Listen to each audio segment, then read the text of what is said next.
Okay, जहाँ तक मुझे याद है कल हम लोगों ने मोशन अंडर ग्रेविटी पे क्वेश्चन किया था और फिर we are started the variable acceleration case. सही बोल रहा हूँ? कल हमने मोशन अंडर ग्रेविटी पे क्वेश्चन किया था, उसके बाद वेरिएबल एक्सीलरेशन वाला केस कंसीडर किया था। सर यही करा था ना? एक बार हाँ ना बोल दीजिए please.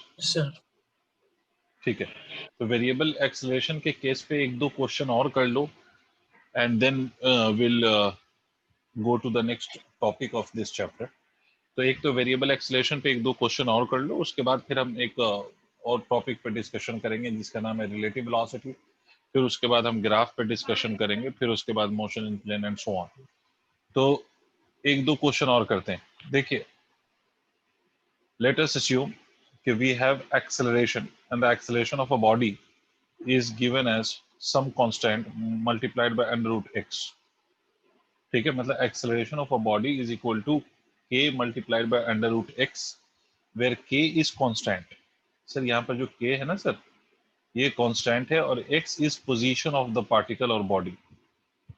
Position of particle or body. This k is x is position of the particle or body and k is a constant. k यहाँ पर constant है। अब देखिए, आपसे कहता है कि if at x is equal to 0, if at x is equal to 0, velocity is also 0, then find final velocity when x या position becomes equal to x.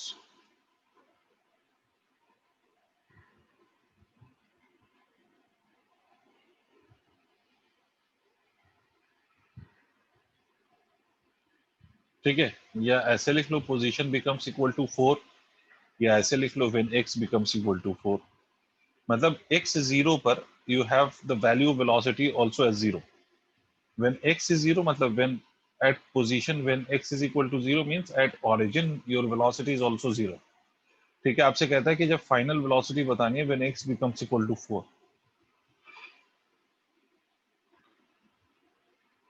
First of all मुझे एक बात बताइए, क्या मैं यहाँ पर इक्वेशन ऑफ मोशन यूज कर सकता हूँ? Can I use equation of motion? Tuba, can you please tell me कि यहाँ पर इक्वेशन ऑफ मोशन यूज कर सकते हैं? Tuba Khan,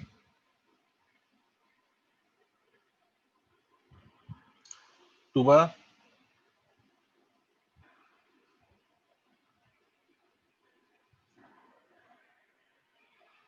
Tuba Khan, can we use equation of motion in this case?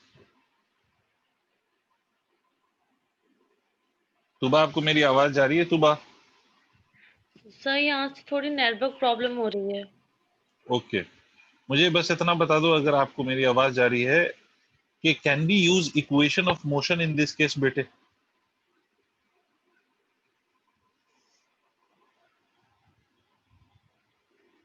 जी जी सर। नो सर, नहीं sir. Aman, can we use equation of motion in this case? No sir. Tuba, we cannot use equation of motion. अगर आपको कल की बात याद हो तो मैंने आपसे बोला था equation of motion is only applicable when acceleration is constant. Equation of motion तभी अप्लाई होता है जब acceleration constant हो। समझ रही हैं आप? यहाँ पर अगर आप acceleration देखें ना, acceleration तो it is not constant भाई, इसकी वैल्यू फिक्स तो नहीं है ना। The moment you will change x, acceleration will also change. तो acceleration is varying with displacement. फिर से मेरी बात सुन लो, acceleration constant नहीं है, acceleration variable है। और जब acceleration variable होता है तो equation of motion हम अप्लाई नहीं कर सकते। equation of motion अप्लाई, हाँ बोलो। सर मैंने भी नो बोला था, बट सर नेटवर्क प्रॉब्लम हो रही तो आवाज कट रही है, आपको शायद समझ में नहीं आया। मैंने बोला कि समझ तो नहीं पाया। Okay, my mistake. ठीक है, चलो गुड। तो अब एक्सेलरेशन को हम क्या लिख सकते हैं? तो देखो, अब एक्सेलरेशन में यहाँ पर देखो, एक बात समझना, एक्सेलरेशन को हम ऐसे दो तरीके से लिख सकते हैं, या तो एक्सेलरेशन को लिख सकते हैं dv by dt, और एक बार हम एक्सेलरेशन को लिख सकते हैं v dv by dx। ठीक है, तो यहाँ पर अगर आप देखें तो एक्सेलरेशन आपको जो गिवन है वो x के साथ गिवन है। This is the relation of acceleration with x, या इन अदर वर्ड्स मैं ये कह सकता हूँ कि acceleration is changing with x, मतलब एक्सेलरेशन पोजीशन के साथ चेंज हो रहा है। एक्सेलरेशन पोजीशन के साथ चेंज हो रहा है, और पोजीशन के साथ चेंज हो रहा है तो कौन सा यूज करना चाहिए? तो ऑब्वियसली एक्सेलरेशन का इक्वेशन आपको v dv by dx use करना चाहिए। Although acceleration dv by dt भी होता है, बट हम ये यूज नहीं करेंगे because acceleration is not changing with time. एक बात हमेशा याद रखो, ये वाली इक्वेशन तब यूज होती है जब acceleration is a function of time, मतलब एक्सेलरेशन टाइम के साथ वेरी करे, और ये वाली तब हम यूज करते हैं जब एक्सेलरेशन x के साथ वेरी करे। तो यहाँ पर एक्सेलरेशन x के साथ चेंज हो रहा है, तो इसलिए we will write this acceleration as v dv by dx instead of writing it as dv by dt। तो हम ये इसको ऐसे लिखेंगे, acceleration is equal to v dv by dx, ये वाला कॉन्सेप्ट यूज करेंगे। तो v dv by dx is acceleration, तो v dv by dx को मैं ऐसे भी लिख सकता हूँ बेटे, बिकॉज एक्सेलरेशन की वैल्यू हमें कितनी दे रखी है, k रूट x, तो v dv by dx is equal to k root x। इसका मतलब इस बात को हम ऐसे भी लिख सकते हैं, v dv is equal to k root x dx। ठीक है, अब दोनों तरफ इंटीग्रेट करिए आप। दोनों तरफ जब आप इंटीग्रेट करेंगे तो आपसे बोला गया है कि जब x जीरो है तो वेलोसिटी भी जीरो है। जब x इज इक्वल टू 4 होगा तो वेलोसिटी की वैल्यू क्या होगी? आई होप सबको मेरी बात समझ में आ रही है। तो v dv का इंटीग्रेशन करोगे तो ये v स्क्वायर बाई 2 होगा। इंटीग्रेशन में अगर इशू हो, कोई प्रॉब्लम हो इंटीग्रेशन में, तो पूछिए। यहाँ पर k कांस्टेंट है, कल मैंने बताया था कि कांस्टेंट को हम कुछ नहीं करेंगे, कांस्टेंट एज इट इज रहेगा। ठीक है, रूट x का इंटीग्रेशन कर रहे हैं, तो रूट x का दूसरा मतलब हुआ कि x पे पावर 1/2। भाई रूट का मतलब ही होता है पावर कितना हो गया, 1/2। और इंटीग्रेशन का फॉर्मूला कहता है कि इंटीग्रेट जब आप करेंगे तो क्या करेंगे, पावर में 1 ऐड कर दीजिए और नीचे भी उतना ही लिख दीजिए, 1/2 + 1। इसका मतलब ये हो जाएगा x to the power 3/2 upon 3/2। इसका मतलब इसको हम ऐसे भी लिख सकते हैं 2/3 x टू द पावर 3/2। मेरे हिसाब से सबको समझ में आ रहा होगा। तो k मल्टीप्लाइड बाई, इसको मैं लिख सकता हूँ सर, इसको अगर आप ध्यान से देखें तो इसको मैं क्या लिख सकता हूँ, इसका इंटीग्रेशन में लिख सकता हूँ 2/3 x टू द पावर 3/2, और x 0 से कहां तक, x 4 तक। मुझे ये बताओ कि have you understood till here?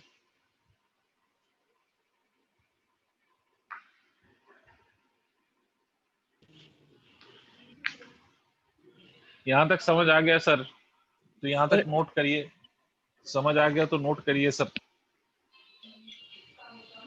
Sir हाँ जी बताइए। Sir a is equal to dv by dx होता है ना? नहीं, a is equal to v dv by dx होता है। देखो a is equal to dv by dt होता है, a इज इक्वल टू बेटे dv बाई dt होता है। ये एक्सेलरेशन का फॉर्मूला है in terms of velocity and time. अगर आप इसको dx से मल्टीप्लाई और dx से डिवाइड कर दें तो ये ऐसे लिखा जाएगा। इसको हम ऐसे भी लिख सकते हैं, dx by dt multiplied by dv by dx, है ना। और dx बाई dt क्या चीज है देखो तो, ये dx बाई dt आपको पहले क्लास में बताया था, dx by dt is velocity. Yes sir. तो इसको हम क्या लिखेंगे, v dv बाई dx। ठीक है, यस सर, ये एक्सेलेरेशन ठीक का है। फॉर्मूला होता है ना। Yes sir.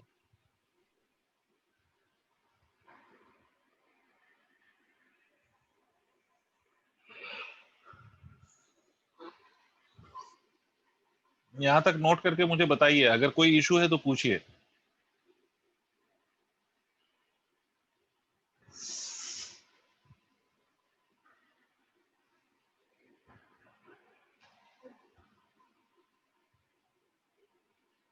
हो गया सर, नोट कर लिया आपने? सर एक सेकंड। ठीक है।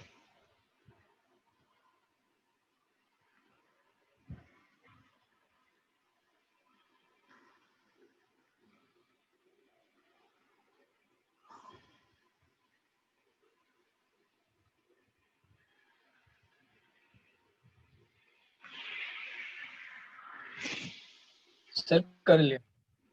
ठीक है, अब देखिए इसमें फाइनली आप क्या करेंगे, अब इसमें लिमिट्स पुट करेंगे।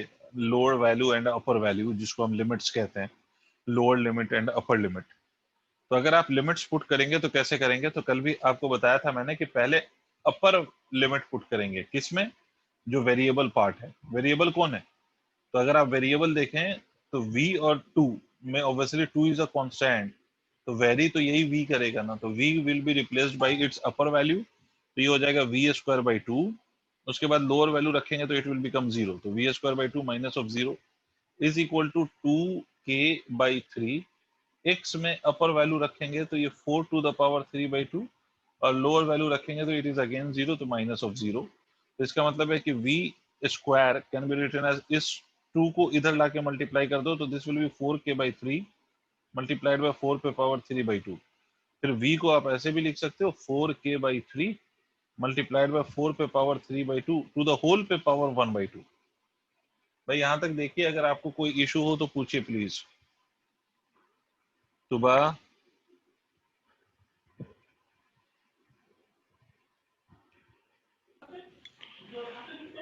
जी सर। क्या नहीं समझ में आया बच्चे? नहीं सर, समझ में आ रहा है, नहीं आएगा तो मैं आपसे पूछ लूँ। Good good. चलिए साहब, तो यहां तक नोट करिए, आगे बात करते हैं।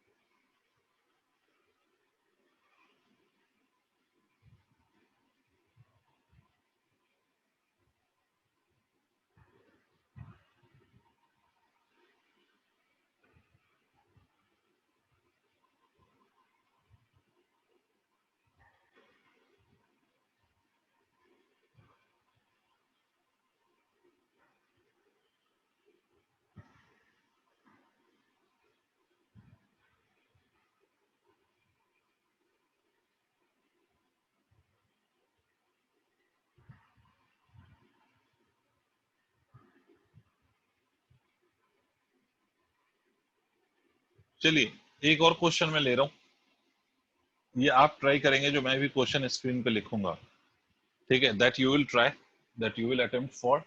उसके बाद फिर फर्दर हम आगे के टॉपिक पे डिस्कशन करेंगे। एक और क्वेश्चन कर लो वेरिएबल एक्सेलरेशन का, एक और क्वेश्चन कर लो वेरिएबल एक्सेलरेशन का, एंड देन उसके आगे फिर हम आगे के टॉपिक पर डिस्कशन करेंगे। तो एक क्वेश्चन मैं दे रहा हूँ, जो पहले आप ट्राई करो, ठीक है, फिर मैं आपको बताता हूँ। देखिए सर, एक्सेलरेशन, मान लीजिए कि एक्सेलरेशन फिर से ऐसा कल हमने क्वेश्चन किया था वैसे ही मैं आज ले रहा हूँ। 4t है, acceleration is equal to 4t where 4 is a constant and t is time. Acceleration 4t है where 4 is constant and t is time, ठीक है। अब acceleration 4t है where 4 is a constant and t is time, तो आपसे सवाल में ये बोला जा रहा है, अब मेरी बात सवाल में सुनिएगा, कि find displacement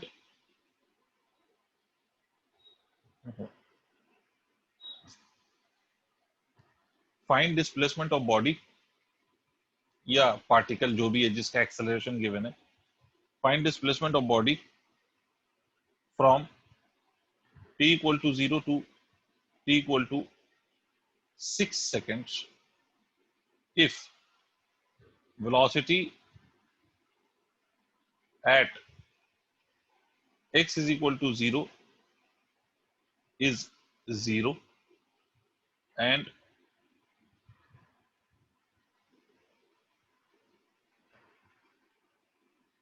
velocity at t is equal to 6 second is 10 metre per second. I hope मेरा क्वेश्चन क्लियर हो गया। मैं फिर से रिपीट कर रहा हूँ कि सर आपको डिस्प्लेसमेंट निकालना है, इस बारी आपको x की वैल्यू निकालनी है। आपको बोला है कि जब टाइम की वैल्यू 0 है तो उस केस में जो आपकी वेलोसिटी है वो भी 0 है, और आपका जब टाइम 6 सेकंड है तो उस पॉइंट पे जो वेलोसिटी है वो 10 मीटर पर सेकंड है। इसका मतलब you have to calculate the displacement covered by the body in the time from 0 to 6 seconds. यहाँ से यहाँ तक जाने में बॉडी ने कितना डिस्प्लेसमेंट कवर किया, you have to find out that. और आपसे ये बोला गया कि जब टाइम 0 है तो उस इंस्टेंट पर आपकी वेलोसिटी भी 0 है, और जब टाइम 6 सेकंड है तो उस इंस्टेंट पर वेलोसिटी जो है आपकी वो 10 मीटर पर सेकंड है, ठीक है। तो इसको ट्राई करिए, मैं आपको टाइम दे रहा हूँ, आपको मैं कुछ टाइम दे रहा हूँ to think about it, to solve this problem. उसके बाद फिर फर्दर मैं आपको आगे समझाता हूँ, ठीक है, तो पहले आप ट्राई करेंगे, उसके बाद मैं आपको समझाऊंगा।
कुछ हुआ सर?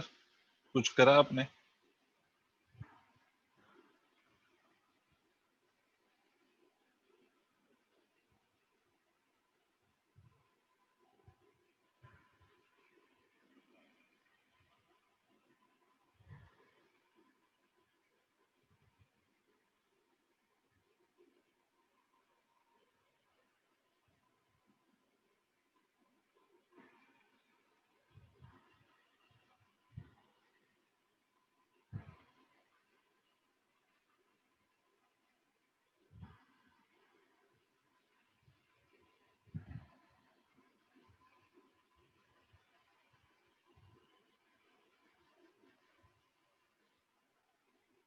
चलिए मेरी बात सुनिए, यहाँ पर आपको क्या गिवन है? एक्सेलरेशन। और एक्सेलरेशन आपको किसके साथ गिवन है? टाइम के साथ। मतलब एक्सेलरेशन वेरी कर रहा है, but it is a function of time, मतलब it is depending on time.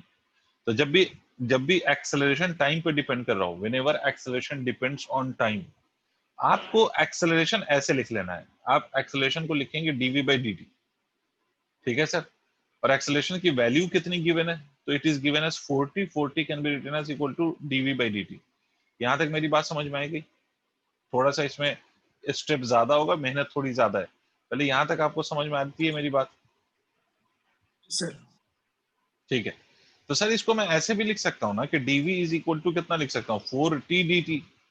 this I will get the velocity or the change in velocity from this, right? और ये हमें change in velocity already given है, change in velocity already given है। Clear है?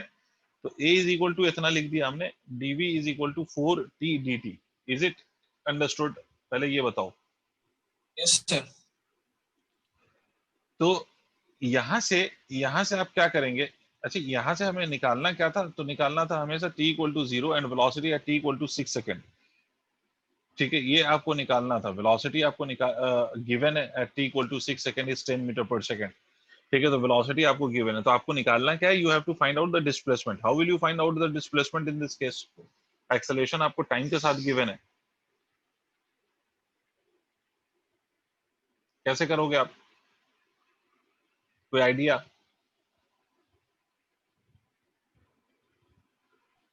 नहीं आया idea? हाँ जी, sir v की जगह dx by dt।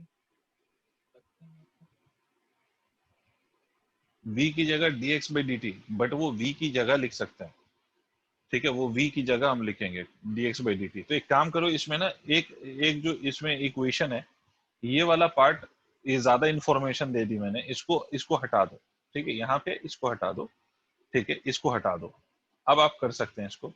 कि अगर मान लीजिए कि आपसे मैंने कहा कि यहाँ पर t इक्वल टू 0 पे वेलोसिटी इज इक्वल टू 0, तो अब यहाँ से v की इक्वेशन निकाल लेते हैं। t0 पे वेलोसिटी 0, तो v की इक्वेशन क्या आएगी? v की इक्वेशन आ जाएगी 4 as it is, t dt का इंटीग्रेशन हम करेंगे, dv का इंटीग्रेशन v हो गया, तो v is equal to 4 into t square by 2 आ जाएगी सर। तो v इज इक्वल टू कितना हो जाएगा? 2t square.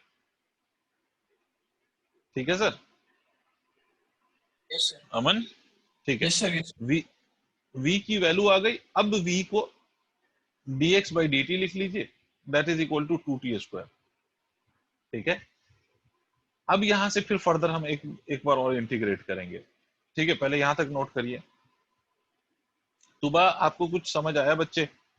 मैं फिर से रिपीट कर रहा हूं। तुबा क्या किया हमने? हमें एक्सेलरेशन गिवन है 4t और हमें डिस्प्लेसमेंट बताना है from t equal to 0 to t equal to 6 second. ये हमें डिस्प्लेसमेंट निकालना है इस टाइम के बीच में, और हमसे बोला गया है कि velocity at t equal to 0 is 0।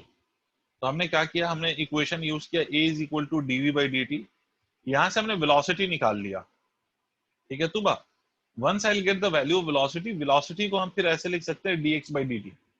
Velocity को हम लिख सकते हैं फिर से dx बाई dt, और dx by dt is equal to 2t square. तो फाइनली हम फिर इसको इंटीग्रेट कर सकते हैं। देखो कैसे, मतलब इसको हम ऐसे लिख सकते हैं dx is equal to 2t square dt, ये आ जाएगा। अब फिर से दोनों तरफ इंटीग्रेट कर दो। ठीक है, क्या कर दो? दोनों तरफ इंटीग्रेट कर दो। आपको 0 पे सब कुछ 0 मान लेना है। आपका टाइम जब 6 सेकंड है तो आपको x की वैल्यू निकालनी है। तो dx का इंटीग्रेशन कितना हो जाएगा? x डायरेक्टली मैं लिख देता हूँ, 2 कांस्टेंट t स्क्वायर का इंटीग्रेशन होता है बेटा t cube by 3 from 0 to 6। इसका मतलब x की वैल्यू क्या आएगी? 2 बाई 3, 6 का क्यूब माइनस ऑफ 0। समझे? जी सर। तो I am going to the first slide, पहले उसको नोट करो जल्दी से, उसके बाद फिर मैं आगे बात करता हूँ।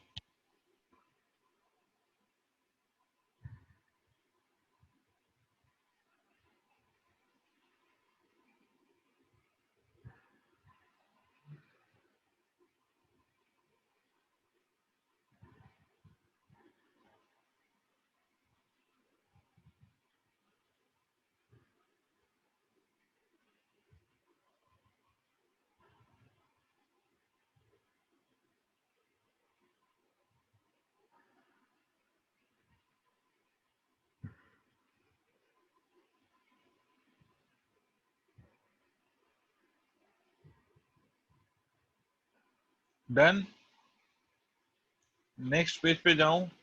जी सर। Yes sir. ये नोट करिए सर।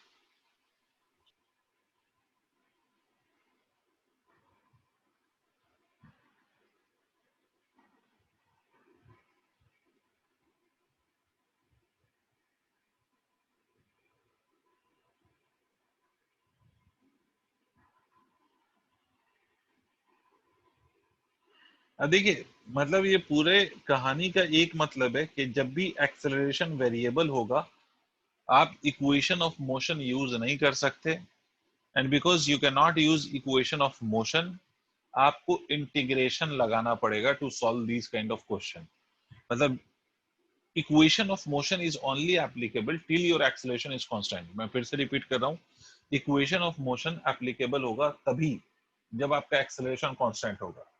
अगर आपका एक्सेलरेशन कांस्टेंट नहीं है, इफ एक्सेलरेशन इज वेरिएबल, तो आप इक्वेशन ऑफ मोशन यूज नहीं कर सकते, है ना? In that case you will have to use integration का कॉन्सेप्ट, राइट?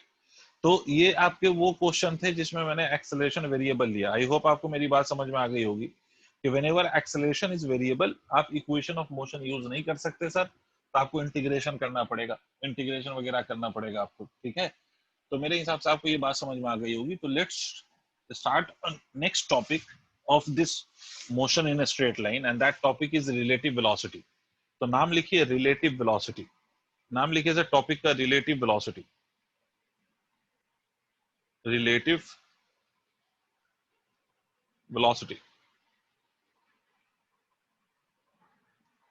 मैं पहले एक्सप्लेन करूंगा एक एक चीज इससे रिलेटेड, relative velocity से रिलेटेड, फिर उसके बाद उसके डिफरेंट क्वेश्चंस को दिखाऊंगा आपको। ठीक है, इसको अच्छे से समझना, बिकॉज रिलेटिव वेलोसिटी का यूज बहुत ज्यादा है सर। रिलेटिव वेलोसिटी का यूज ज्यादा भी है, और रिलेटिव वेलोसिटी क्वेश्चन को आसान भी बनाता है।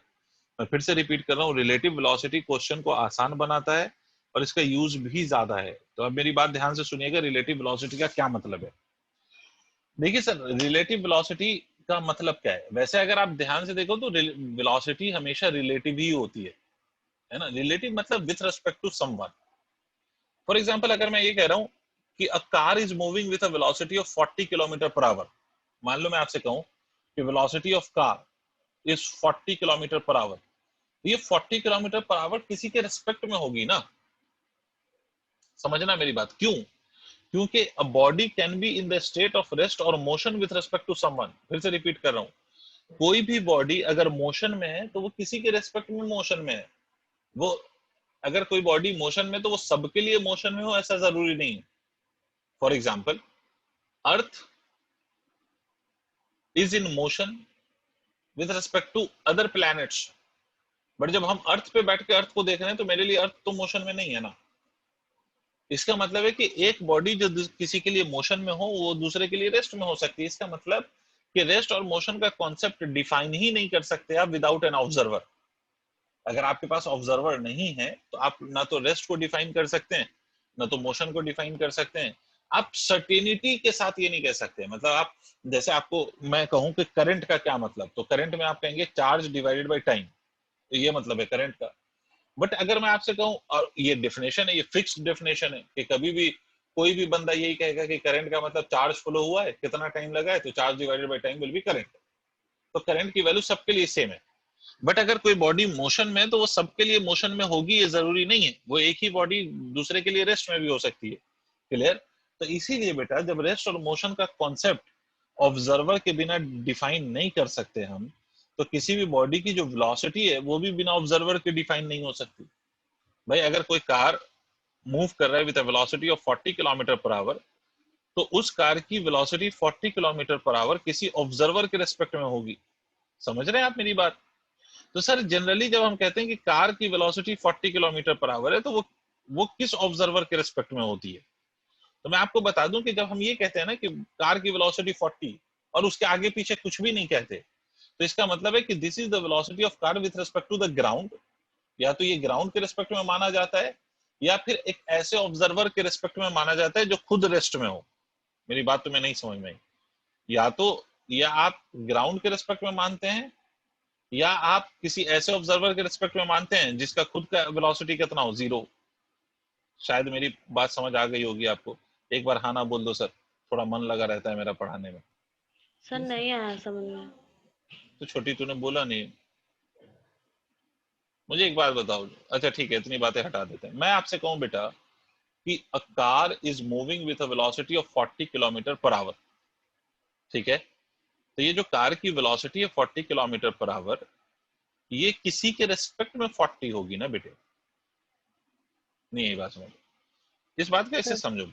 पूरी दुनिया ना रिलेटिव पे काम कर रही है। जैसे मैं आपसे पहले तो तुबा ये बताइए, मैं आपसे बच्चा मैं ये कहूं कि ये एक गाड़ी है, इसके अंदर ये एक, मैं एक एग्जांपल पहले समझाऊं आपको, उसके बाद फिर शायद आपको रिलेटिव वेलोसिटी का मैं कॉन्सेप्ट समझा पाऊं।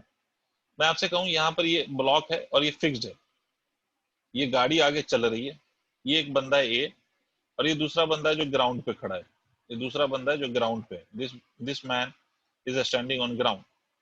आप मुझे ये बता सकती हैं तुबा कि ये बंदा जो ग्राउंड पे खड़ा है, let the name of that person is B, और जो बंदा कार के अंदर है उसका नाम मान लो ए है, और ये ब्लॉक इस सरफेस पे फिक्स्ड है, ये फिक्स्ड है, ये चिपका हुआ।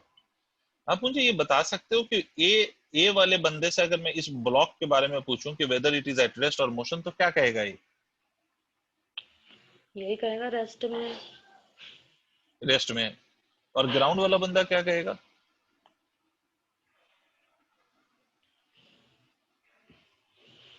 ये बंदा क्या कहेगा, ये वाला? मोशन में।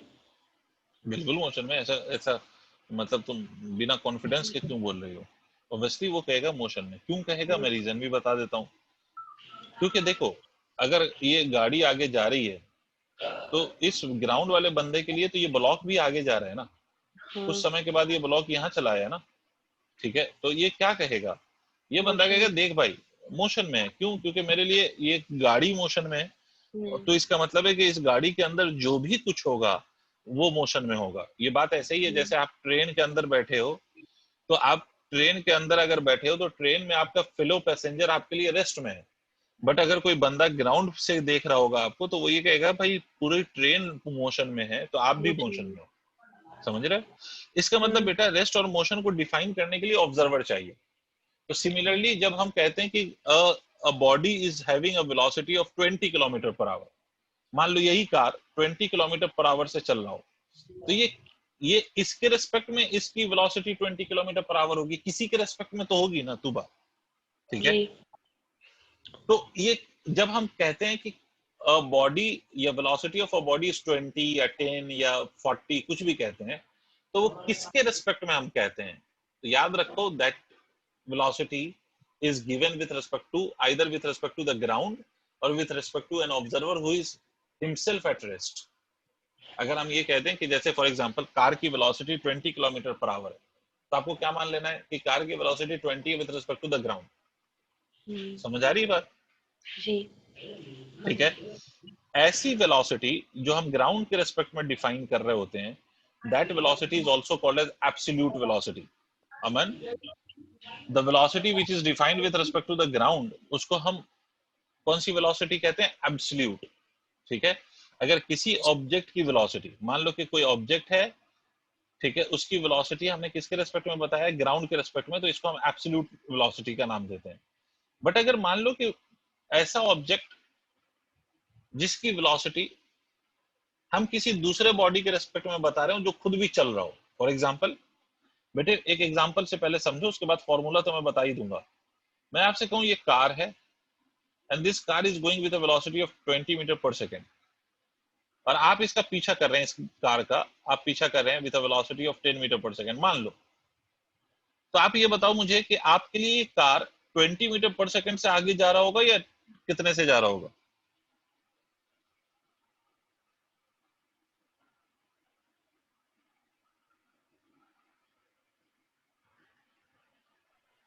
नहीं बस 10 से जा रहा होगा। तुबा आपको समझ में आई मेरी बात? 10 से जा रहा होगा, ऑब्वियसली बात है, क्योंकि 10 से तो मैं खुद ही चल रहा हूँ ना, तो हम दोनों के बीच का जो डिफरेंस है वो तो 10 ही है।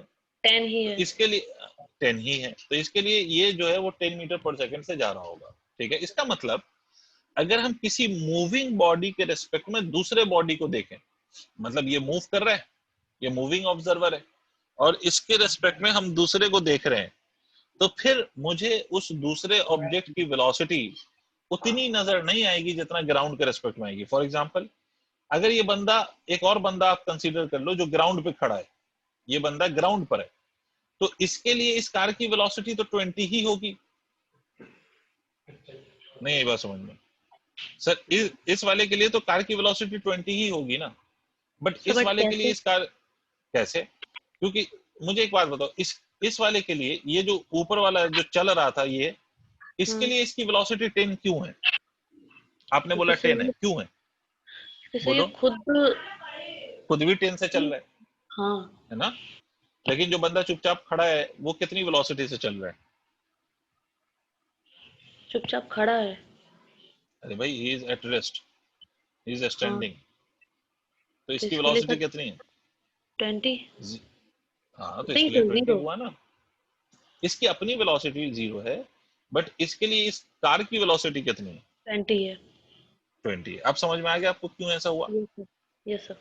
ठीक है, तो मेरी बात ध्यान से सुनिए कि अगर कोई ऑब्जेक्ट चल रहा हो, तो चलते हुए ऑब्जेक्ट के रेस्पेक्ट में जब आप दूसरे को देखोगे, चलते हुए ऑब्जेक्ट के रेस्पेक्ट में जब आप दूसरे को देखोगे, तो आपको उस चलते हुए ऑब्जेक्ट की वेलोसिटी उतनी नजर नहीं आएगी जितना ग्राउंड के रेस्पेक्ट में आएगी। भाई ग्राउंड के रेस्पेक्ट में ये मान लो ये कार है, तो velocity of car with respect to the ground, ठीक है Tuba, is equal to 20 metre per second, but velocity of car with respect to A के रेस्पेक्ट में ये वेलोसिटी कितनी आई है? 10 metre per second. I hope आपको मेरी बात समझ में आ गई है? ठीक है, ये मोटा पॉइंट समझ में आ गया। अब क्वेश्चन अराइजेस, तो सर हम इसी जो वेलोसिटी है ना, यही वेलोसिटी जो हमने निकाला इस कार का with respect to some other object other than earth या ग्राउंड, इस वेलोसिटी को हम रिलेटिव वेलोसिटी कहते हैं। इसी तरह की वेलोसिटी को हम क्या कहेंगे? रिलेटिव। फिर से रिपीट कर रहा हूं कि the velocity of a body with respect to another body is simply known as relative velocity. एक बॉडी की वेलोसिटी जो आपने निकाला हो किसके रेस्पेक्ट में? किसी दूसरे ऑब्जेक्ट के रेस्पेक्ट में, उसको हम क्या कहेंगे? Relative velocity. क्लियर हो गई बात? अच्छा बेटा, एक मोटा मोटा पॉइंट बताओ, ये 10 से चल रहा है, ये 20 से चल रहा है, तो रिलेटिव वेलोसिटी निकालने के लिए आपने इन दोनों को क्या किया? ऐड या subtract? Subtract. Subtract, obviously subtract किया। अब जब जी आपको ये समझ में आ गया होगा कि सब्ट्रैक्ट किया, तो यही तो फॉर्मूला हो गया ना, जी कि अगर हम, है ना, बस यही फॉर्मूला हो गया। तो अब देखो, अब मैं फॉर्मूला बता रहा हूँ आपको, ध्यान से सुनिएगा और जहां नहीं समझ में पूछिएगा।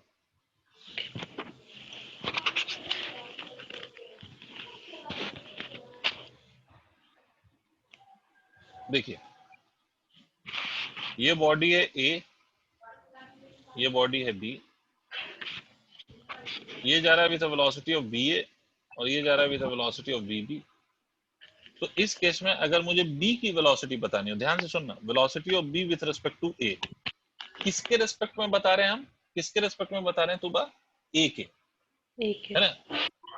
तो मेरा ऑब्जर्वर कौन है? जिसके रिस्पेक्ट में हम बताएंगे उसको हम ऑब्जर्वर मानेंगे, ठीक है अमन? जिसके रिस्पेक्ट में हम बताते हैं उसको ऑब्जर्वर मानते हैं। तो करते क्या है हम? वेलोसिटी ऑफ बी में से वेलोसिटी ऑफ ए को हम सब्ट्रैक्ट करेंगे, ऑब्जर्वर की वेलोसिटी को हम सब्ट्रैक्ट कर देंगे अगर दोनों बॉडी सेम डायरेक्शन में चल रही है। और यही आपने किया है। आप अगर ध्यान से देखो तो ये बंदा जो खुद ये 10 मीटर पर सेकंड से चल रहा था, यही आपने अभी थोड़ी देर पहले किया है। और ये कार आपका 20 मीटर पर सेकंड से चल रहा था, ये 20 से जा रहा था 20 मीटर पर सेकंड से, and this was going with a velocity of 10 metre per second. तो आपने velocity of car with respect to A, इस बंदे का नाम ए था ना, और ये कार की वेलोसिटी आपने ए के रेस्पेक्ट में कैसे लिखा? तो you wrote it as car की velocity with respect to A में आपने क्या किया? वेलोसिटी ऑफ कार में से वेलोसिटी ऑफ ए को सब्ट्रैक्ट कर दिया, मतलब 20 माइनस 10 किया, तो आंसर आपका 10 मीटर पर सेकंड आया। आई होप आपको मेरी बात समझ में आ रही है। तो this yes is the sir. Formula for relative velocity. यही तो हुआ। अच्छा सर, थैंक यू। इस, ठीक है। अब इसी तरह से दूसरा पॉइंट सुनो। अब अगर मान लो कि मैं बी की वेलोसिटी ए के रेस्पेक्ट में नहीं बताऊं, मैं ए की वेलोसिटी बी के रेस्पेक्ट में बताऊं, मतलब बी पे बैठ के ए को देखूं, मेरी बात समझिएगा, कहां गया? बी पे बैठ के मैं ए को देखूं, मैं बी पे बैठ जाऊं और ए को देखूं, तो अब क्या लिखूंगा वेलोसिटी? तरीका क्या बताया मैंने कि जो ऑब्जर्वर है उसकी वेलोसिटी को हम सब्ट्रैक्ट करते हैं, जो ऑब्जर्वर है हम उसकी वेलोसिटी को सब्ट्रैक्ट करते हैं, ठीक है? जो ऑब्जर्वर है उसकी वेलोसिटी सब्ट्रैक्ट होगी। अब ऑब्जर्वर कौन है, ए या बी? Sir B. दोनों जल्दी से बी, बी। बिकॉज जो बाद में लिखा हो वही ऑब्जर्वर है ना भाई। ए की वेलोसिटी हम जी बी के रेस्पेक्ट में बता रहे हैं, तो क्या लिखेंगे? V A V minus of A V B. This minus V B. This is the concept of relative velocity when the two bodies are moving in the same direction. जब जी दो बॉडी सेम डायरेक्शन में जाएगी तो relative velocity निकालने के लिए हम सब्ट्रैक्शन करते हैं, और बेसिकली हम सब्ट्रैक्शन ही करते हैं, ठीक है? अब देखो मेरी बात समझना, मान लो अब इसकी डायरेक्शन ऑपोजिट हो जाए, ये ए है और ये बी है, ये इधर जाए और ये इधर जाए, मतलब so that the direction of the velocities becomes opposite.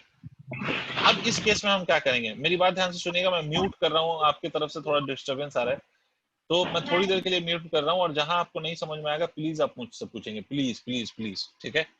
अब मेरी बात ध्यान से सुनो।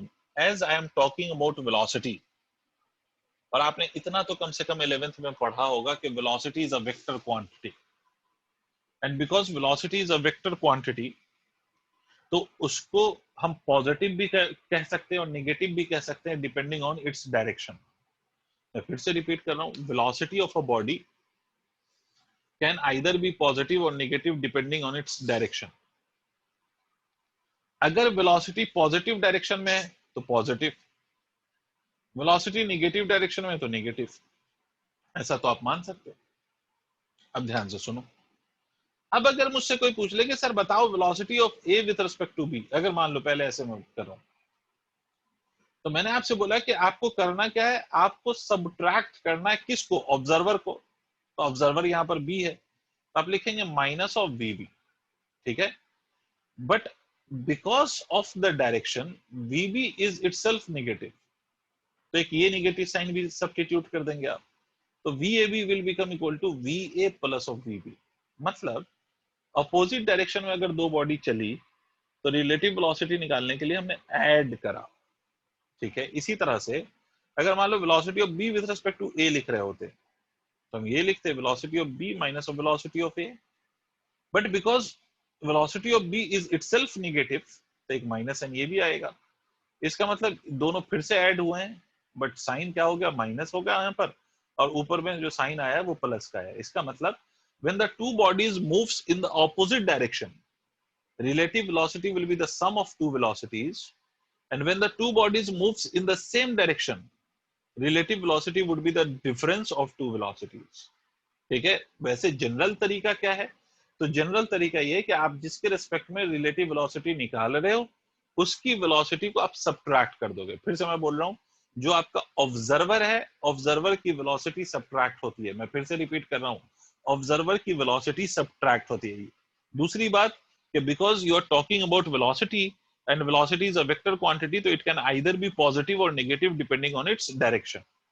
क्लियर है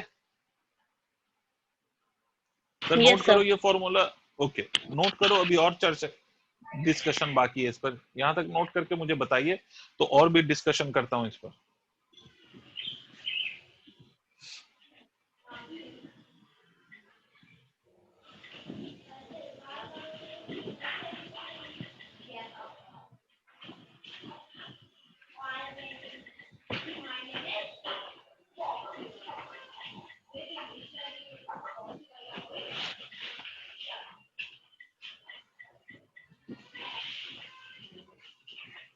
नोट कर लीजिएगा तो बताइएगा मुझे ताकि मैं आगे बता सकूं।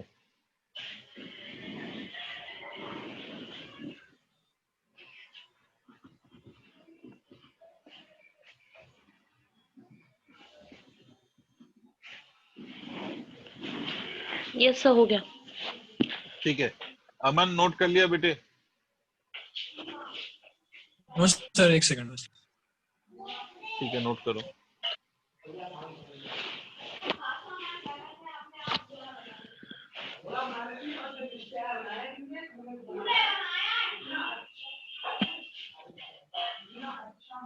सर कर लिया। ठीक है, अब मेरी बात सुनिएगा। अच्छा, एक बात आप ये भी याद रख सकते हैं कि रिलेटिव वेलोसिटी का निकालने का तरीका यही है कि आपने जिसको ऑब्जर्वर बनाया है, आप उसके रिस्पेक्ट में चीजों को देखेंगे तो उसकी वेलोसिटी को आप सब्ट्रैक्ट करते हैं।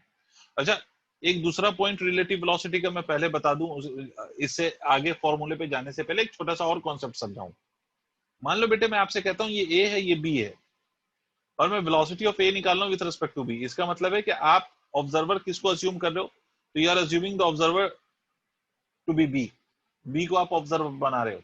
ऑब्जर्वर आपके लिए कौन है, तो this B is your observer, ये आपके लिए ऑब्जर्वर है, राइट। तो अब एक बात और याद रखिएगा कि जिसको हम ऑब्जर्वर बनाते हैं, आप ऐसा इमेजिन करो, मैं तरीका बता रहा हूं सोचने का तरीका, कि आप इमेजिन करो कि ऑब्जर्वर अगर ये मतलब आप इस पे बैठ गए हो, जाके इस पे बैठ के देख रहे हो पूरी दुनिया, ठीक है। तो जो आपके लिए ऑब्जर्वर होता है, हमेशा याद रखना कि अगर कोई ऑब्जर्वर है तो वो ऑब्जर्वर आपके लिए रेस्ट में होगा। समझ में आ रही बात? अगर आप किसी को ऑब्जर्वर बनाते हैं तो observer will always be at rest with respect to you. For example बेटा, अगर मान लो कि मैं ट्रेन के अंदर बैठ के पूरी दुनिया देख रहा हूं, बाहर की दुनिया, तो मेरे लिए ट्रेन चल रही होती है या बाहर की दुनिया चल रही होती है?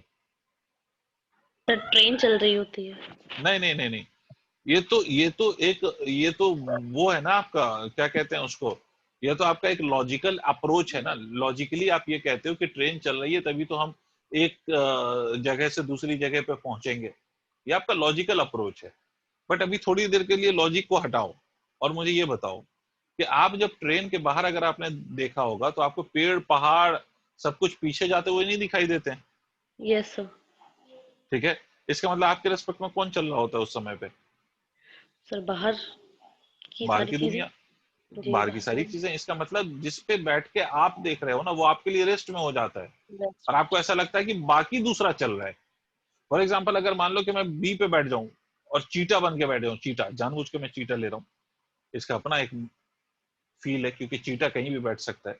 ऐसा समझो कि मैं ऑब्जर्वर बन चीटा बन के एज ऑब्जर्वर मैं बी पे बैठ गया, तो मेरे लिए बी कभी भी नहीं चलेगा, मेरे लिए कौन चल रहा होगा, ए चल रहा होगा।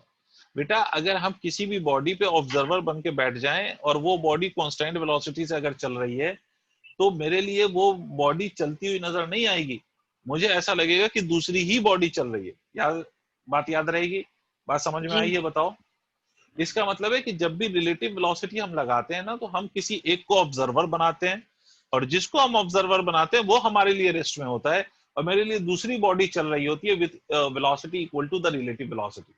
फिर से मैं रिपीट कर रहा हूं कि अगर ये बॉडी की वेलोसिटी va है, मतलब या ऐसे मान लो कि इस बॉडी की वेलोसिटी 10 मीटर पर सेकेंड है और इस बॉडी की वेलोसिटी 20 मीटर पर सेकेंड है, और मैंने ऑब्जर्वर किसको बना दिया? तो ऑब्जर्वर बी को बना दिया। तो velocity of A with respect to B मैं लिखूंगा, तो मैं लिखूंगा 10 minus of 20 is equal to minus of 10 metre per second.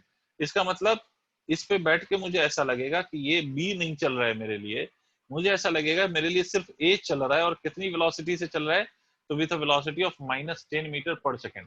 ये माइनस साइन किस बात को इंडिकेट कर रहा है?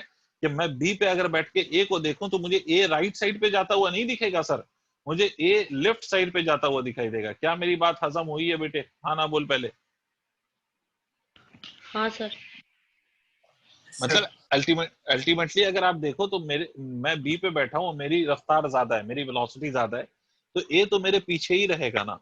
तो ए पीछे रहेगा तो मुझे ऐसा लगेगा बी पे बैठ के कि बी तो चल ही नहीं रहा है मेरे लिए ए चल रहा है और पीछे चल रहा है। ठीक है, तो this is basic concept of relative velocity. Anyways, moving to some other formulas. अभी मैंने आपको सिंपली रिलेटिव वेलोसिटी में ये बोला कि जो ऑब्जर्वर है उसकी वेलोसिटी को सब्ट्रैक्ट कर दो। अब मैं कुछ और केसेस ले रहा हूं, जरा सा ध्यान से सुनिएगा, और आपको मैं ईमानदारी से बताऊं कि ये जो अभी केस ले रहा हूं मैं एनसीईआरटी में एक्सरसाइज प्रॉब्लम में ऐसा क्वेश्चन गिवन है बेल्ट वाला। खैर, तो अभी आपको मैं जो केस समझा रहा हूं वो सुनिएगा। आप ऐसा अज्यूम करिए कि मान लीजिए ये मैन है and this is a platform, let say कुछ भी हो सकता है, कन्वेयर बेल्ट कह लो, प्लेटफॉर्म कह लो, जो मन करे। इट्स अ प्लेटफॉर्म, इसको ये प्लेटफॉर्म है सर,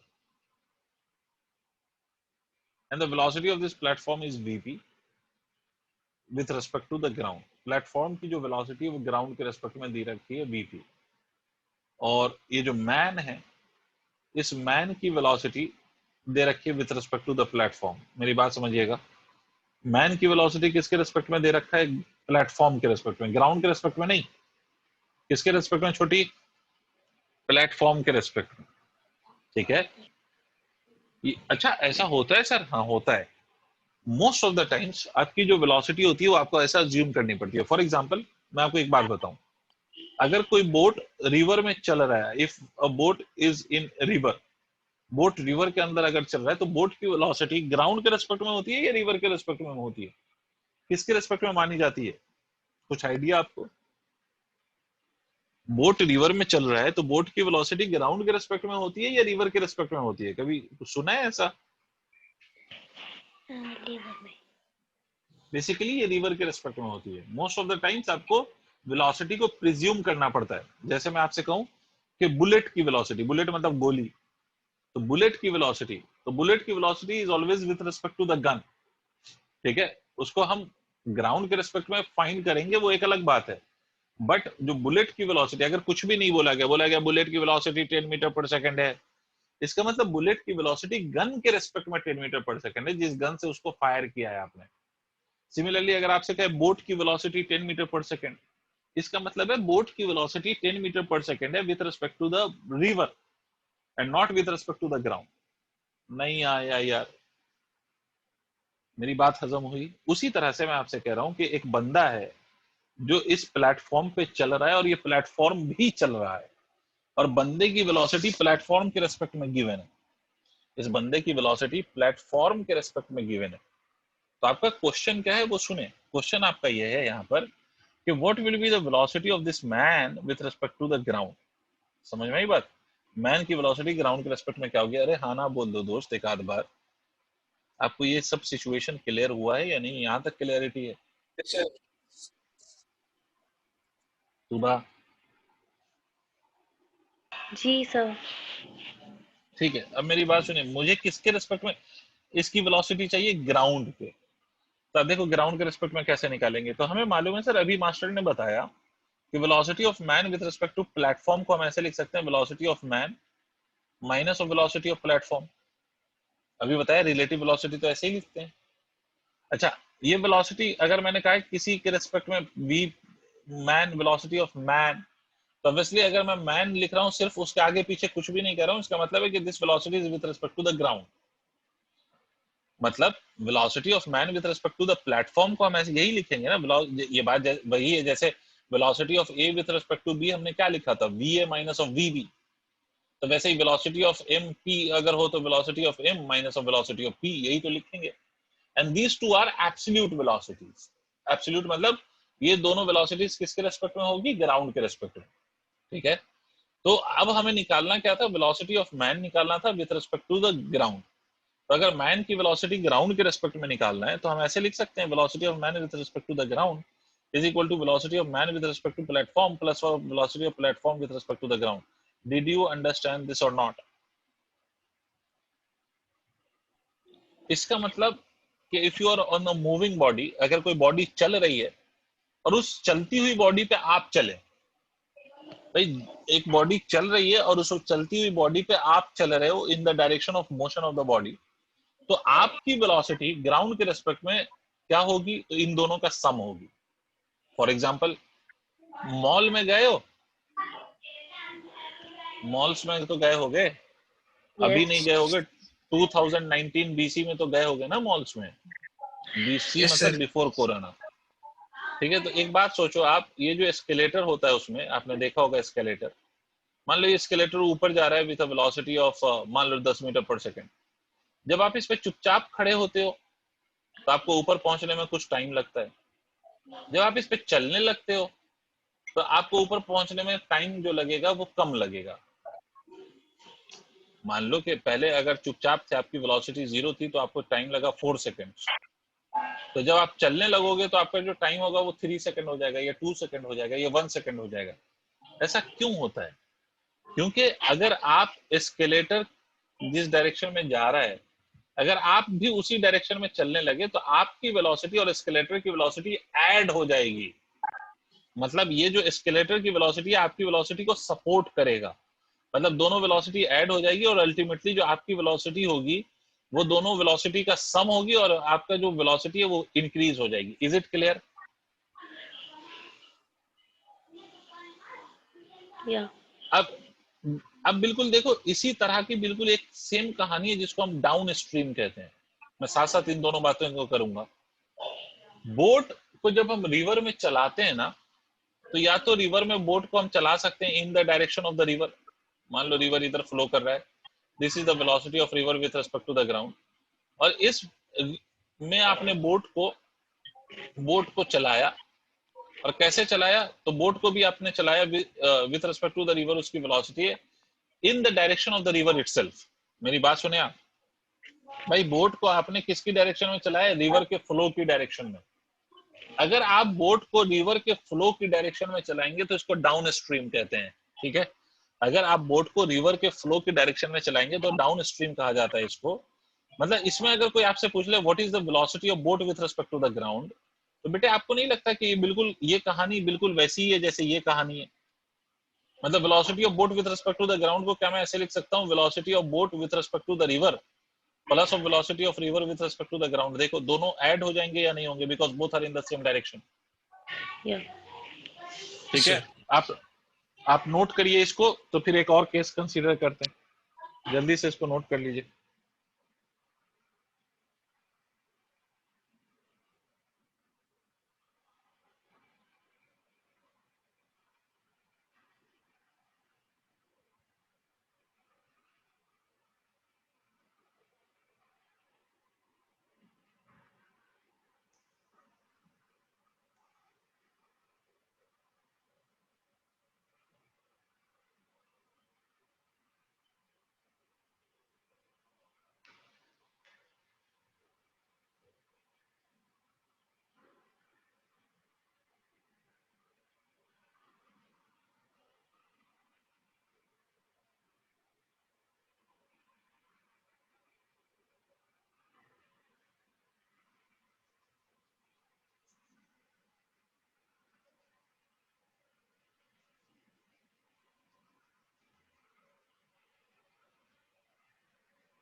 हो गया सर?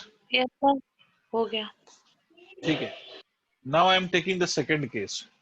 अब बेटे ये इसमें देखो, मैन की वेलोसिटी प्लैंक के रेस्पेक्ट में और प्लैंक की वेलोसिटी ग्राउंड के रेस्पेक्ट में, इन दोनों की डायरेक्शन सेम है। अब क्या हो सकता है, दूसरा केस क्या हो सकता है कि डायरेक्शन ऑपोजिट हो जाए। अगर मान लो इसकी डायरेक्शन इधर होगी, मैन ऑपोजिट डायरेक्शन में चल रहा है प्लैंक पर, मतलब जिधर प्लैंक जा रहा है उसके ऑपोजिट डायरेक्शन में मैन जा रहा है। तो अगर मैन ऑपोजिट डायरेक्शन में जा रहा है बेटे, तो एक बात तो क्लियर है कि आई एम टॉकिंग अबाउट वेलोसिटी। तो अगर मैं इस डायरेक्शन को पॉजिटिव मानूंगा तो इसको मुझे नेगेटिव मानना पड़ेगा, एंड वाइस वर्सा। मतलब क्योंकि दोनों की डायरेक्शन सेम नहीं है तो एक पॉजिटिव मानेंगे और एक को नेगेटिव मानेंगे आप। अब फिर से यही कहानी लिखो, चलो लिखते हैं। मैं लिख सकता हूं velocity of man with respect to the plank but with a negative sign will be equal to velocity of man with respect to the ground minus of velocity of plank with respect to the ground।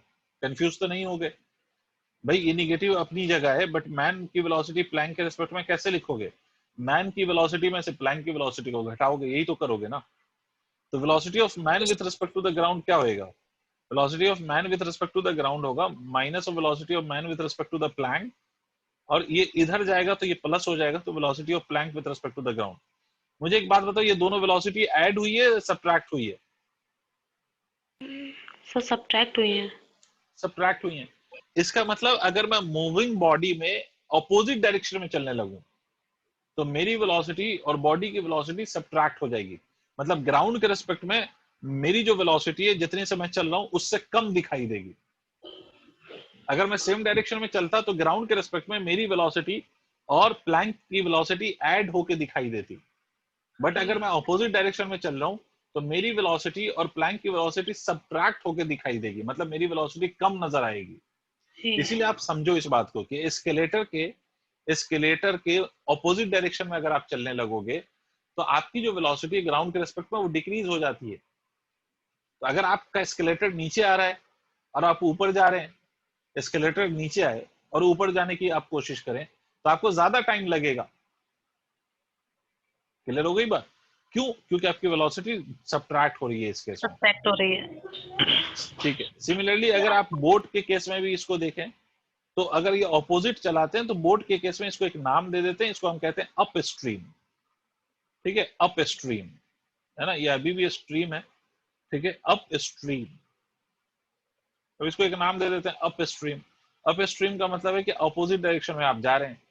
अगर आप ध्यान से देखेंगे तो आपको यही बात समझ में आएगी कि सर इसको अगर देखो तो ये वाला case is similar to this case. इसका मतलब यहाँ पर velocity of boat with respect to the river को नेगेटिव मानूंगा और इसको पॉजिटिव मानूंगा। तो velocity of boat with respect to the ground अगर मैं लिखूंगा तो मैं लिखूंगा minus of VBR plus of velocity of river with respect to the ground. ठीक है, ऐसे कर दूंगा। तो ऐसे अगर मैंने कर दिया तो अल्टीमेटली क्या हुआ? सब्ट्रैक्ट हुआ। इसका मतलब है कि रिलेटिव वेलोसिटी या तो आप ऐड करते हो या सब्ट्रैक्ट करते हो। अब दो बातों को कंफ्यूज मत करना। अगर दो बॉडी है और दोनों ग्राउंड पे चल रही है, दो बॉडी दोनों ग्राउंड पे चल रही है इन द सेम डायरेक्शन, तो रिलेटिव वेलोसिटी के लिए आप सब्ट्रैक्शन करते हैं। अगर दो बॉडी है और दोनों ग्राउंड पे चल रही है इन द ऑपोजिट डायरेक्शन तो रिलेटिव वेलोसिटी के लिए एडिशन करते हैं। उसके बाद दूसरा केस है आपका कि अगर एक बॉडी दूसरे बॉडी पे चल रही है, ठीक है, ग्राउंड पे नहीं, एक बॉडी दूसरे बॉडी पे चल रही है तो दोनों की वेलोसिटी ऐड हो जाएगी अगर दोनों सेम डायरेक्शन में जा रहे हो। और अगर एक बॉडी दूसरे बॉडी पे चल तो रही है बट ऑपोजिट चल रही है तो दोनों की वेलोसिटी सब्ट्रैक्ट कर देंगे। तो this is the concept of relative velocity. अब इसका मैं एक छोटा सा एप्लीकेशन पहले सिखाऊं, उसके बाद इसमें मैं एक्सेलरेशन का केस कंसीडर करूंगा, एक्सेलरेशन और एक्सेलरेशन पे बात करेंगे। बट पहले तो एक छोटा सा केस मैं आपको सिखाऊं, उस छोटे से केस को समझें।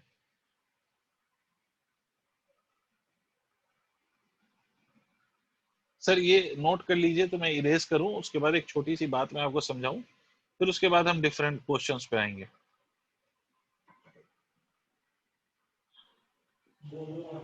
सर ये नोट कर लिया है। गुड। अमन तुमने नोट कर लिया? अमन सर कर लिया। ठीक है।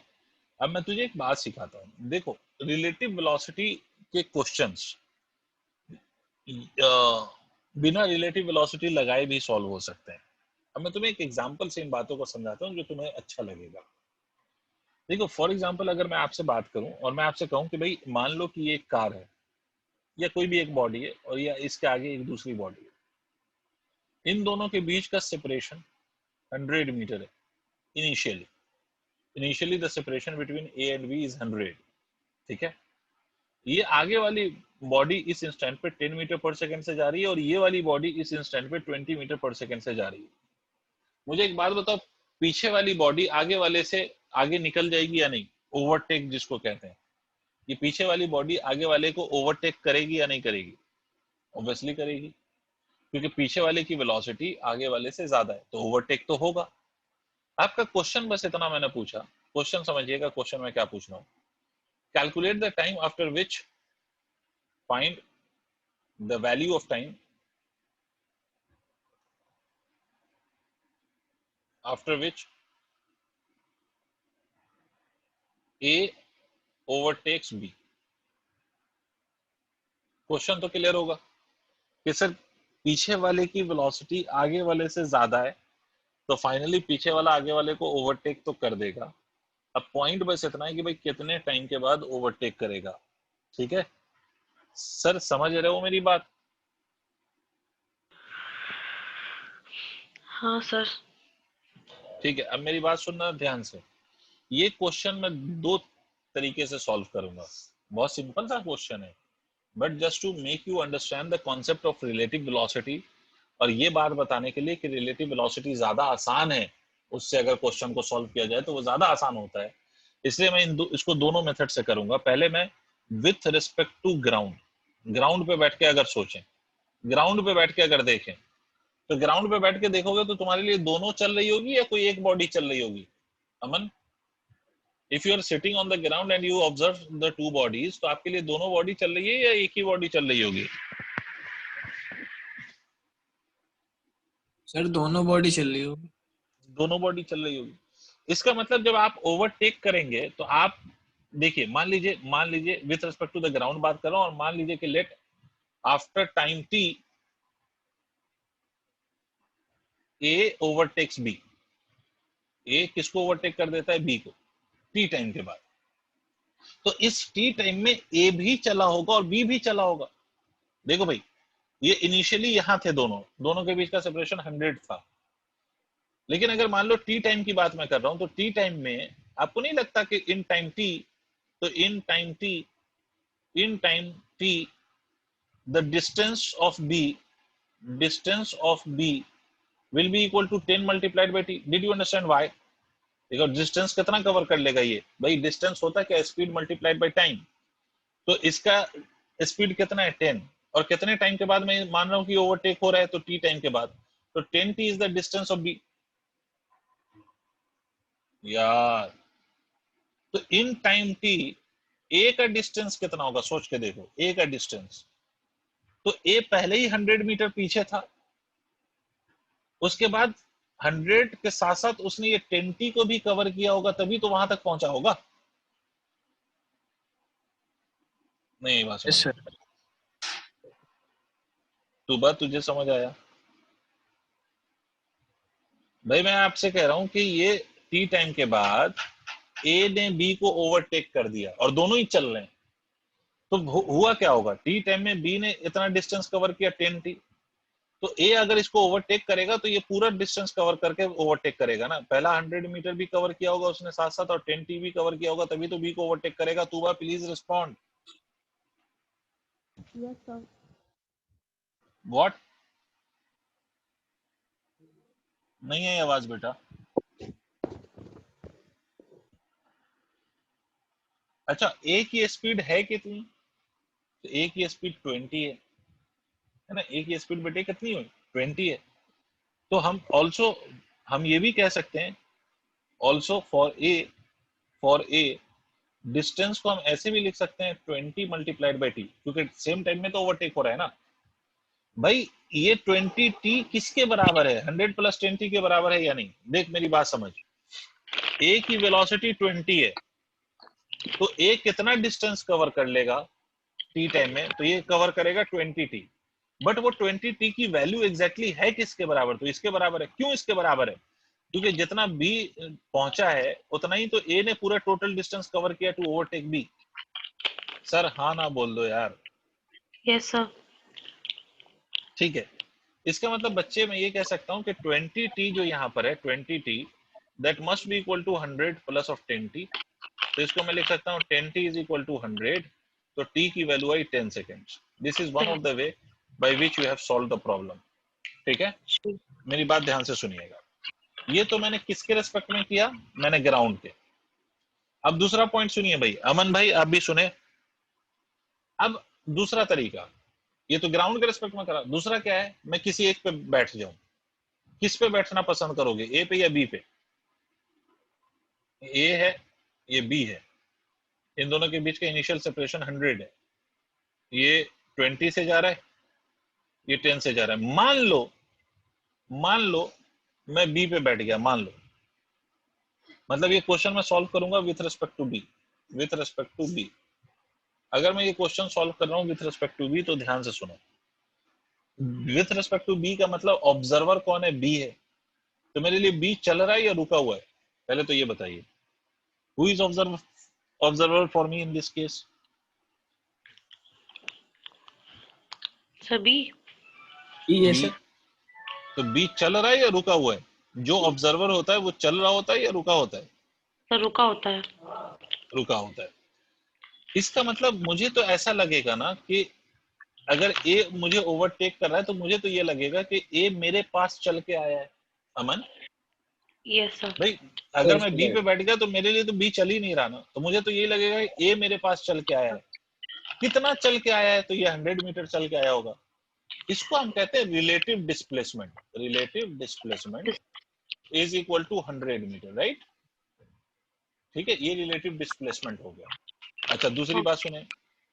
अब बी के रेस्पेक्ट में वेलोसिटी कितनी, किस वेलोसिटी से चल के आएगा वो? तो velocity of A with respect to B will be written as 20 minus of 10 is equal to 10 metre per second. मेरे लिए ये 10 मीटर पर सेकंड से चल के आएगा और इतना डिस्टेंस कवर करके मुझे ओवरटेक करेगा अगर मैं बी पे बैठ गया तो टाइम कैसे निकालेंगे सर? तो टाइम इस केस में याद रखिएगा, ऐसे निकालते हैं, रिलेटिव वेलोसिटी अपॉन रिलेटिव उल्टा कर दिया मैंने, sorry, my mistake. Relative displacement upon relative velocity. ठीक है, ऐसे निकालते हैं टाइम। ये निकालते हैं टाइम। इसका मतलब टाइम की वैल्यू कितनी होगी? देखो, रिलेटिव डिस्प्लेसमेंट 100 है और रिलेटिव वेलोसिटी कितनी है? 10 है, तो टाइम की वैल्यू 10 सेकंड्स आई या नहीं है? अब तुम ये अंदाजा लगाओ कि which of the two method is easier. भाई किसी एक पे बैठ जाएंगे तो हम सिर्फ ये देखेंगे कि भाई दूसरा चल रहा है, और दूसरा अगर चल रहा है तो किस वेलोसिटी से चलता हुआ नजर आएगा, तो that would be relative velocity. और अगर दूसरा चल रहा है तो डिस्प्लेसमेंट कितना होगा? तो that would be the relative displacement, क्योंकि मैं तो चल ही नहीं रहा। ठीक है, मैं जिस पे बैठ जाऊंगा वो मेरे लिए नहीं चल रहा होगा। तो टाइम निकालना कोई बड़ी बात नहीं होती है, relative displacement upon relative velocity कर देते हैं तो टाइम निकल आता है। ठीक है, I am going to the previous slide. Please अगर आपको कुछ नोट करना है तो नोट करें, फिर उस पर आऊंगा, फिर एक और बार एग्जांपल लेते हैं सर, फिर आगे की बात करेंगे। तो जल्दी से नोट करिएगा इसको अगर आप नोट कर रहे हैं तो।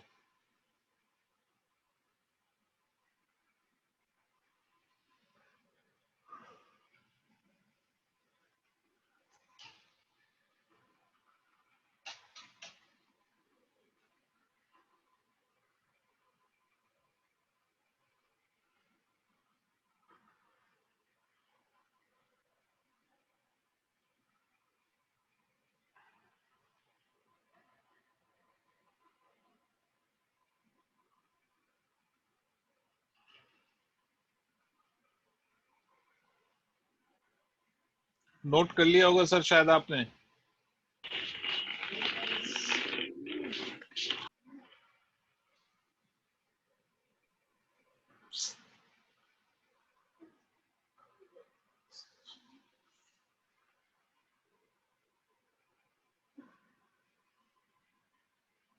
नोट कर लिया सर?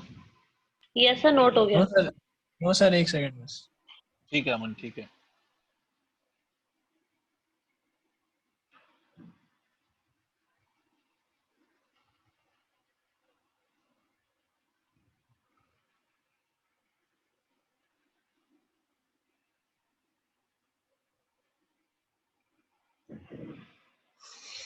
सर नेक्स्ट स्लाइड लगा दीजिए।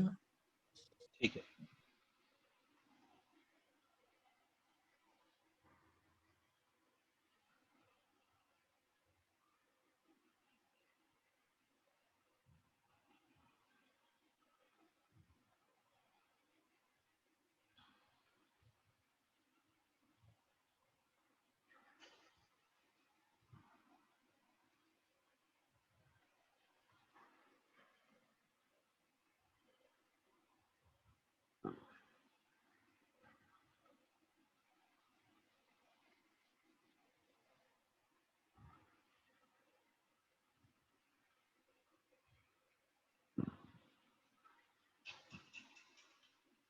सर लिख लिया। ठीक है। अब देखिए, एक ऐसा ही एक बार और मैं ऐसा सवाल लेता हूँ ताकि आपको और क्लैरिटी आ जाए, फिर उसके बाद एक्सेलरेटेड मोशन पे आएंगे। रिलेटिव के केस में भी एक्सेलरेटेड मोशन होता है, ठीक है, तो उस पर भी आएंगे। बट उससे पहले एक छोटा सा एक बार और सवाल ले लेते हैं सर। ठीक है, क्वेश्चन मेरा बस इतना सा है कि सर मुझे एक बात बताइए, ये एक बॉडी है, ये दूसरी बॉडी है, रिलेटिव का कॉन्सेप्ट लगा के सॉल्व करना है, बस सिंपल सा एकदम। पूछते हुए शर्म आ गई सर। ये 400 मीटर है दोनों के बीच का सेपरेशन, ठीक है, दिस सेपरेशन इज 400 मीटर। आपसे सवाल में बोला गया कि भाई ये वाला जो है, ये वाला, this is going in this direction and the name of this is A and it is going in this direction with a velocity of 10 meter per second, and this is going in this direction again with the velocity of 10 meter per second। ये अलग भी हो सकता है, तुम ऐसा ना समझो कि दोनों सेम ही ले रहा है। 20 ले लो। अब एक बात तो क्लियर है ना कि दोनों एक दूसरे से मीट करेंगे या नहीं करेंगे, because they are going in the direction towards each other. तो after some time they will meet. तो आपको बताना है टाइम की वैल्यू बताओ। Time is equal to what? After which A and B meets. जितने समय के बाद ए और बी मीट करेगा वो टाइम कितना होगा। आपको रिलेटिव वेलोसिटी का कॉन्सेप्ट लगाना है। और मैं फिर से रिमाइंड कर दूं, रिलेटिव वेलोसिटी का कॉन्सेप्ट होता है बेसिकली क्या होता है, तो आप किसी एक बॉडी को ऑब्जर्वर मानोगे और उसके रिस्पेक्ट में आप सॉल्व करोगे। आप जिस बॉडी को ऑब्जर्वर मानोगे वो बॉडी आपके लिए रेस्ट में होगी और बाकी दूसरी बॉडी आपके लिए चल रही होगी। Now see whether you are able to solve this or not।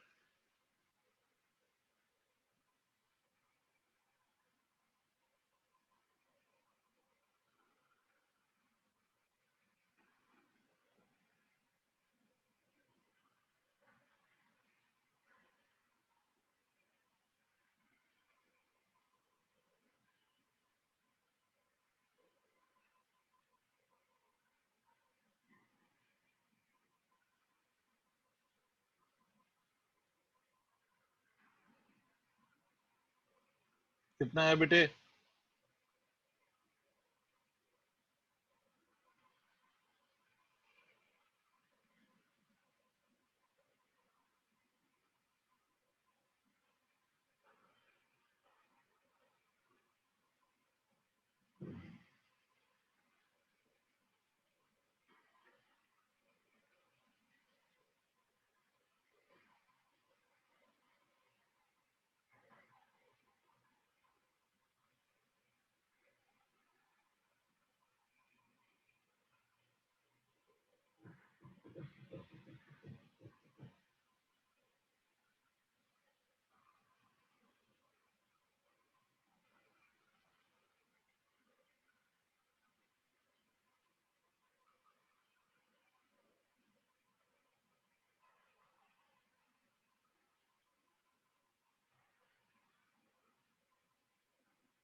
अरे नहीं हुआ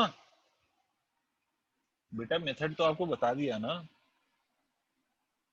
10 बच्चों। पॉइंट कुछ आ रहा है। हाँ 10 पॉइंट कुछ आ रहा होगा, बिल्कुल सही बात, बिल्कुल सही। तुबा यस सर। आंसर कुछ सर 10। नहीं, 10 एग्जैक्टली तो नहीं आएगा ना। हाँ सर वही तो, बट मेरा एग्जैक्ट अच्छा पहले तो मुझे ये बताइए किसको आपने ऑब्जर्वर माना है? Sir B. बी। चलो बी को आपने ऑब्जर्वर मान लिया, तो for you A is only moving, right? Hmm. And what will be the velocity of A with respect to B? So that will, because both are going in the opposite direction, na? So 10 plus 20 will be the velocity, that is 30 meter per second. Did you understand why? जब दो body opposite direction में जा रही होती हैं तो relative velocity के लिए ऐड करते हो ना तुबा, जी सर। ठीक है? तो और रिलेटिव डिस्प्लेसमेंट यहाँ पर कितना है? तो देखो, अगर मैं बी पे बैठ गया तो मेरे लिए तो ए चल के आ रहा है, तो कितना चलना पड़ेगा उसको? 400 मीटर। तो टाइम की वैल्यू कितनी होगी? 400 डिवाइडेड बाई 30। सिंपल सा यही तो करना था। तो 40 डिवाइडेड बाई 3, इतना सेकंड्स जो भी आ जाए। समझ में आ गई बात? 40 divided by 3 will be the answer. आप लोगों ने पता नहीं क्या क्या कर दिया। 40 डिवाइडेड बाई 3 कर दीजिए तो 13.333 ऐसा रिकरिंग आएगा। 13.34 मान सकते हैं। मुझे ये बताइए अभी भी ये क्लियर हुआ या नहीं हुआ? क्या किया है मैंने? सर क्लियर हो गया, यही आया था मेरा। ठीक है। Tuba, did you understand now? Yes sir, हो गया। गुड। देखो, सिंपल सी बात है। रिलेटिव वेलोसिटी का कॉन्सेप्ट लगाने का मतलब है कि आप किसी एक बॉडी को ऑब्जर्वर बना लो, और जिसको आप ऑब्जर्वर बनाओगे उसके रेस्पेक्ट में आप दूसरे बॉडी की वेलोसिटी लिखोगे। या तो वो वेलोसिटी ऐड होगी या सब्ट्रैक्ट होगी, डिपेंडिंग ऑन। अगर दोनों बॉडी सेम डायरेक्शन में जाए तो रिलेटिव वेलोसिटी के लिए सब्ट्रैक्शन करेंगे आप, और दोनों बॉडी अगर ऑपोजिट डायरेक्शन में जाए तो रिलेटिव वेलोसिटी के लिए एडिशन करेंगे। This is how we solve the problems, right? ठीक है बच्चों, तो आज इतना ही। अब ये सब बेसिक पॉइंट पढ़ के रखिएगा। तो मैं नेक्स्ट डे इस रिलेटिव वेलोसिटी के साथ अब रिलेटिव एक्सेलरेशन और फिर इक्वेशन ऑफ मोशन को इंक्लूड करके फिर उस पर चर्चा हम करेंगे। ठीक है, तो आज इतना ही रहने दो, इतना आप पढ़ो। उसके बाद नेक्स्ट डे हम रिलेटिव एक्सेलरेशन वगैरह की चीजों पे डिस्कशन करेंगे।